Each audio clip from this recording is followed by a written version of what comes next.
Online árverést tartanak a Tátra villamosok értékesítésére, méghozzá a Miskolc Városi Közlekedési ZRT az 1986 és 90 között gyártott 30 méteres, 38 tonnás járművek majdnem 300 embert szállítanak egyszerre. Számlálójuk már 1,5 millió kilométert mutat, tehát futottak már ezek eleget, de a mai napig kiemelkedően megbízhatóak.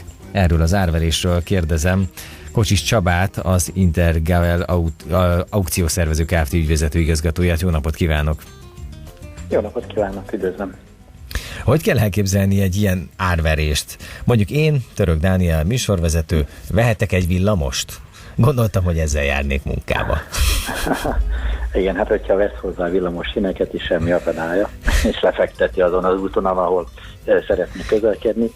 De bárki vehet itt villamost. Elvileg bárki vehet, annyi különbsége, hogy mivel mi ipari vagyonértékesítéssel foglalkozunk, ezért nekünk a vásárlóink csak cégek, vállalkozások lehetnek.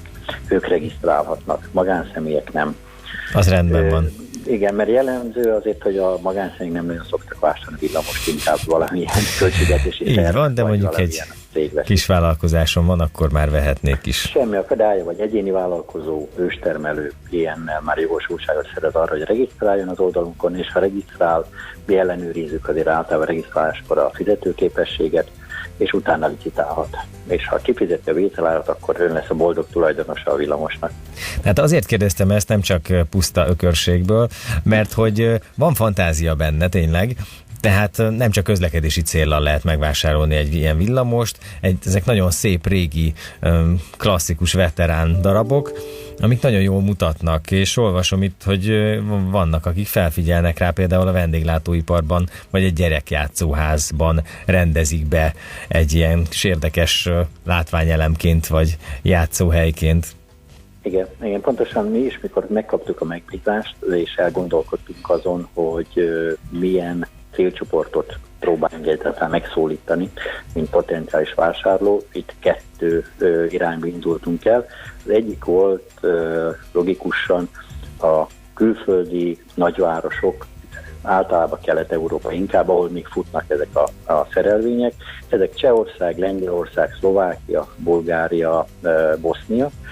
Ezeket kerestük meg, ez volt az egyik potenciális réteg. A másik pedig, amit ön is mondott, hogy Magyarországon esetleg azok a fantáziadús vállalkozók, akik látnak ebben lehetőséget, hogy vagy mint vendéglátóipar, vagy mint is mondta, játszóház, vagy akár valamilyen kiállítási tárgyként megvásárolnak egy-egy darabot, nyilván nem az egész koptát ebben az esetben, nem egy-egy darabot, és akkor odaszállítva, kicsit rendben, kicsit átalakítva, valamilyen módon vállalkozásban hasznosítsák ezt. Ebbe a 2 irányba próbálunk mi is vevőket keresni. Tehát akkor a közlekedésben is ezek még jól használhatóak? Annyira nem öregek, hogy...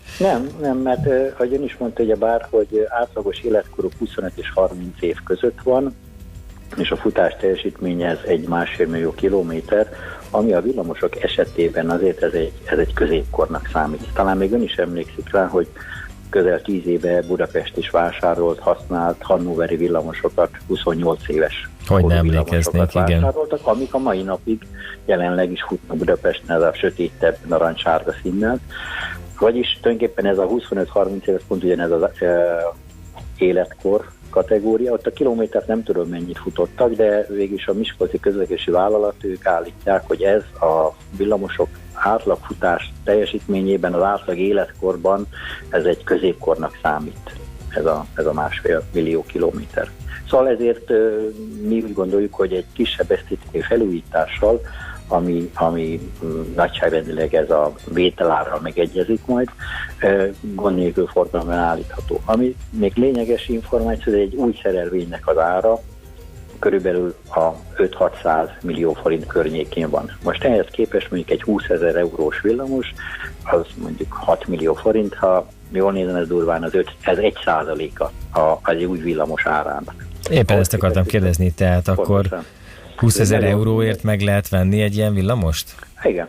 Mégis hát, hogy emlékszem, most itt pontosan nincs előttem a lista, de a 8 000 eurótól a 30 000 euróig vannak ezek a szerevények a kikiáltási árként feltüntetve az oldalunkon. Most azért mondtam, hogy átlagár ez a 20 000 euró. vagyis az 1% az új berendezés, vagy az új szerelvény vételárának. Ahhoz képest ez tényleg nagyon kedvező. Nyilvánvaló, ahol van uniós támogatás, ott az újakat veszik. De mint ahogy említettem előbb az előző példát, itt előfordult, hogy Budapest is vett használt villamost, és ugyanúgy, akinek nincs rá olyan uniós forrása, akkor lehet, hogy be kell érni egy használatra. Ugye ez egy új kezdeményezés, már maga az, hogy online árverésen értékesítik, ilyenre még nem került sor, hogy villamost vertek itt dobra. Ez hogyan fog zajlani, mi ebben az újdonság, mi az előnye? Igen, maga a tevékenység nem új dolog, maga az aukciós értékesítés, ez Nyugat-Európában nagyon elterjedt, ipari eszközökre is, bár a műkincsről mindenki tud, de ipari eszközről nem annyira.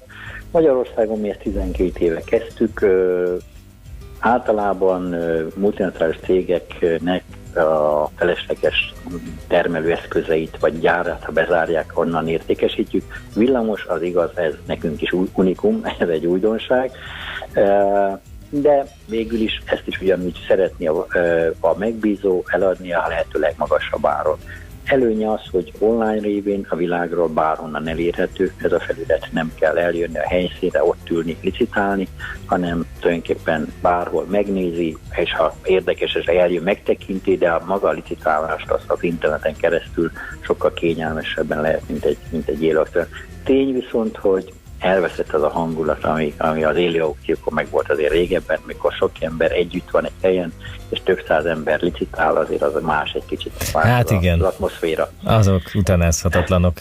Egy igazi aukciós hangulat. Azért remélem, hogy még más alkalommal, más helyen azért ilyeneket is láthatunk majd. Néha szoktunk, különben néha van olyan megbízásunk, például volt egy felszámoló megbízásunk, amikor közjegyzőnek ott kellett ülnie, és ugye bár a közjegyző mondta, hát ő egy online felületet nem tud hitelesíteni, mert neki ez nagyon nehéz, hogy nézze a monitort, és akkor ezt hogy hitelesítse. Ezért a felszámoló kérésére élőben rendeztünk meg itt Budapesten egy gyárbezárásnak az aukcióját, és az tényleg nagyon jó volt, mert ott lehetett látni, hogy ott voltak azok a vásárlók, akik tudták, hogy az adott eszközre mondjuk licitálnak, és hogy mondjuk a konkurenssel licitál. És én, mint árverés vezető, láttam rajta, hogy tulajdonképpen már csak DAF kezdte azért licitálni, nehogy már a másik vigye el az ő orra elől. Hát ilyenkor aztán vérszemet kap mindenki. Hát igen. Ez a sikerének a titka, hogy valaki akkor is megvesz valamit, hogyha nem is igazán akarta. Igen, mondta, hogy már csak akkor is elviszi a fenét teszik, ő akkor is elviszi, nehogy a másik vigye el. Szóval igen, hát ez az élőben megvan. Sajnos ez az online, ez nincs. Viszont ugye bár a másik oldala, amitől szoktak tartani, mondjuk mi ezt nem tapasztaltuk az ipari eszközöknél, hogy ez az összebeszélés, főleg voltak ezek a régebben az ingatlan aukciók, amit gondolom ön is hallott, hogy ingatlan maffia, és hogy akkor nem engednek más licitálni, csak ők licitálnak, és ennek kiszűrés viszont nagyon jó az online, mert ott aztán tényleg nem lehet tudni, hogy ki licitál. Hát akkor köszönöm szépen, izgalmas licitálást, jó aukciót kívánok, mert hogy a Tátra villamosokat eladja a Miskolci Városi Közlekedési ZRT, online árverésen fogja ezeket értékesíteni, ezeket a nagy 38 tonnás járműveket.